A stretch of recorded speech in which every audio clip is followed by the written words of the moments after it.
खास प्रोग्राम में हम आपके सुबह सुबह आपकी हलचल आपके हलके में लेकर जाते हैं और वहां से आपको बताते हैं कि आज आपके हलके में क्या कुछ हलचल होने वाली है। तो चलिए सबसे पहले हम आपको लिए चलते हैं फरीदाबाद, जहां से मोनू पांचाल हमारे साथ जुड़ेंगे और आपको अपडेट देंगे आपके हलके से। मोनू, आज क्या कुछ हलचल हो रही है आपके हलके में, अपडेट दीजिए हमारे दर्शकों को। अनाया, मैं आपको बता दूं कि फरीदाबाद में जो है सबसे ज्यादा देखा जा रहा है कि जो बीजेपी का जो जनसंवाद कार्यक्रम जो चल रहा है उसको लेकर के काफी यहाँ पर उत्साह देखा जा रहा है, क्योंकि जो जो जनसंवाद है वो लगातार अलग अलग विधानसभाओं में, अलग अलग क्षेत्रों में जो है, अलग अलग ग्रामीण क्षेत्रों में, शहरी क्षेत्रों में जो है वो जनसंवाद किया जाता है। तो उसको लेकर के भी बीते कल की बात की जाए तो ओल्ड विधानसभा के विधायक नरेंद्र गुप्ता ने जो है पृथला विधानसभा क्षेत्र में जो है जनसंवाद रखा। और यहाँ पर जो है बुखारपुर की बात की जाए, बुखारपुर गांव में, दयालपुर गांव में, ककड़ीपुर गांव में, तो तमाम जो ग्रामीण क्षेत्र जो गांव है उनमें जो है जनसंवाद किया। और जनसंवाद में जो समस्याएं थी वो सुनी और जो समस्याएं हल करने की थी वो हल करी। और उसके साथ ही जो समस्याएं जो ज्यादा बड़ी थी वो मुख्यमंत्री मनोहर लाल के सामने जो है रखने की बात कही। तो कहीं ना कहीं जिस तरीके से कल जो जनसंवाद हुआ, जो समस्याएं जो मौके पर निवारण नहीं हो पाया, उसको लेकर के आज जो है हरियाणा के मुख्यमंत्री से जो है नरेंद्र गुप्ता मिलेंगे और कहीं ना कहीं वो जो समस्याएं है उनका जो निवारण करने की बात यहाँ पर करी जाएगी। तो लेकर के सबसे बड़ी बात यह है कि पृथला विधानसभा क्षेत्र पृथला विधानसभा क्षेत्र ऐसा है जिसमें जो है कई मंत्री जो है और कई जो विधायक है वो यहाँ पर जनसंवाद कर चुके हैं। चाहे बात की जाए सबसे पहले जो परिवहन मंत्री मूलचंद शर्मा है, उन्होंने जो है सबसे शुरुआत जो है जनसंवाद की जो है पृथला विधानसभा क्षेत्र में की। और उसके साथ ही बनवारी लाल है मंत्री, सहकारिता मंत्री, उन्होंने भी जो है यहाँ पर पृथला विधानसभा क्षेत्र में जो है दूसरा जनसंवाद किया। और उसके बाद में आपको बता दूं कि तीसरा जो जनसंवाद है वो ओल्ड विधायक विधानसभा से नरेंद्र गुप्ता, उन्होंने जो है यहाँ पर जो तीसरा जनसंवाद जो यहाँ पर किया। तो कहीं ना कहीं जिस तरीके से 2024 के चुनाव जो नजदीक आते हुए दिखाई दे रहे थे, उसको लेकर के आने वाले समय में आखिरकार इस जनसंवादों से इस बीजेपी पार्टी को कितना फायदा मिलेगा ये आने वाला वक्त ही बताएगा। वहीं 2024 की बात की जाए तो चुनावों को लेकर के तो और विपक्ष जो पार्टियां हैं वो लगातार यहाँ पर मजबूत होती हुई दिखाई दे रही है, क्योंकि आम आदमी पार्टी का जो परिवार कुनबा है वो लगातार यहाँ पर बढ़ता हुआ दिखाई दे रहा है। और उसके साथ ही मैं आपको बता दूं कि कांग्रेस के जो जितने भी तमाम नेता हैं वो कहीं ना कहीं जनता के बीच में पहुंच रहे हैं और 9 साल 9 सवाल के मुद्दे को लेकर के यहाँ पर जनता के बीच में जा रहे हैं।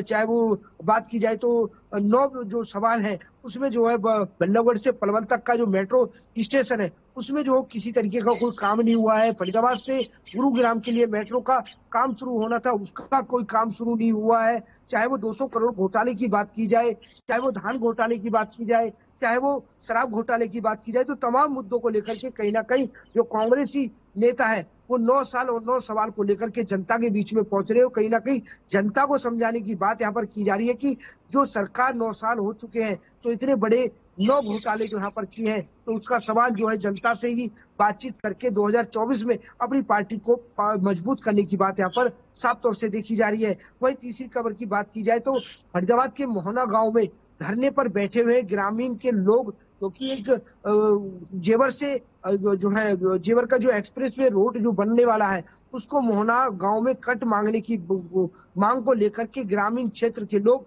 यहाँ पर धरने पर बैठे और करीब 1 महीना यहाँ पर धरने पर बैठे हुए ग्रामीण क्षेत्रों को के लोगों को हो चुका। और यहाँ पर जो तमाम जो नेता है वो यहाँ पर पहुंच रहे हैं, चाहे वो आम आदमी पार्टी की बात की जाए, चाहे वो कांग्रेस की बात की जाए, तो तमाम जितने भी विपक्ष के नेता हैं वो लगातार इस धरने पर पहुंच रहे हैं और कहीं ना कहीं इस कट को दिलाने की बात कह रहे हैं। वहीं दीपेंद्र हुड्डा भी इस धरने प्रदर्शन पर पहुंचे, कहीं ना धरना स्थल पर, और धरना स्थल पर जाकर के उन्होंने एक जो है यहाँ पर कमेंट करते हुए ग्रामीण क्षेत्रों से बात की कि उन्होंने कहा कि अगर उनकी सरकार आती है तो अलग से रोड दिया जाएगा और यहाँ पर कट भी दिलाया जाएगा। तो इस तरीके की वहां पर जो ग्रामीण जो मोहना गांव के जो ग्रामीण आसपास के क्षेत्र के लोग हैं वो अभी भी धरने पर यहाँ पर बैठे हुए हैं।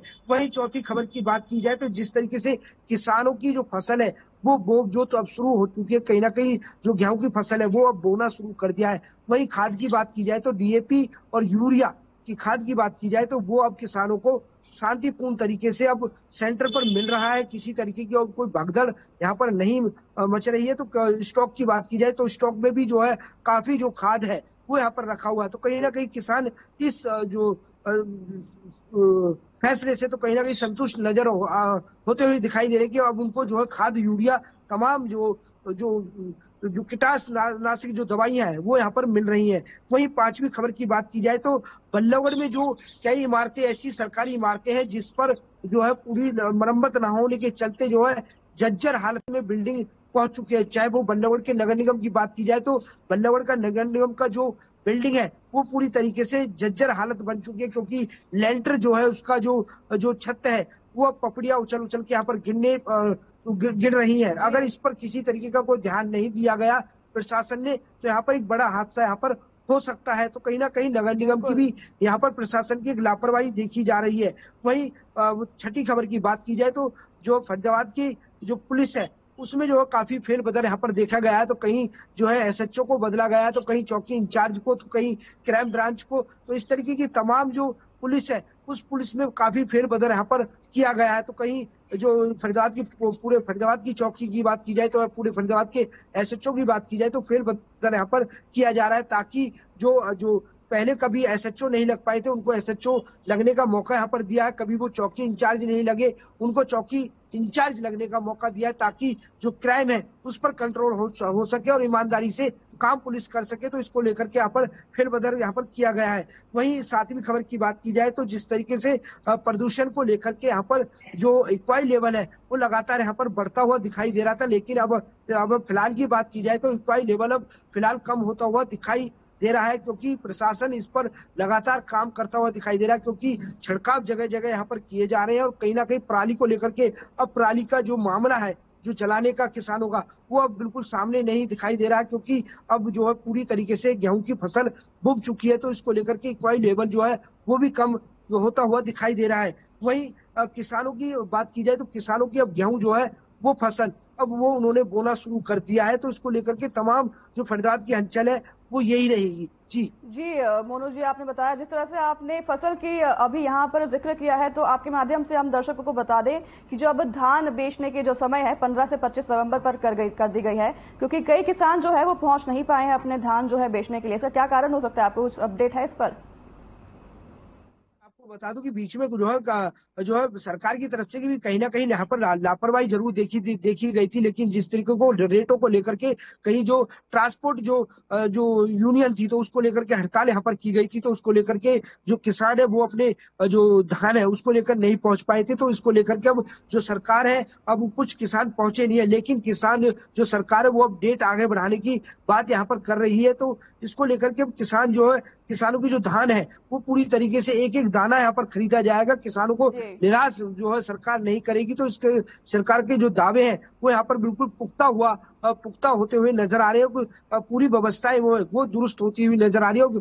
जो किसान का बार बार यही कहना है कि किसान की जो फसल है वो एक एक दाना यहाँ पर खरीदा जाएगा, चाहे वो घर पर है। तो खबर आ रही है हमारे दर्शकों के लिए कि हरियाणा मुख्यमंत्री जो है हमारे मनोहर लाल, उन्होंने ग्रामीण क्षेत्रों में आंगनबाड़ी कार्यकर्ताओं के लिए अब 200 से किराया जो बढ़ाकर है वो 1000 कर दिया, वहीं शहरी इलाकों में उसे 1500 कर दिया है।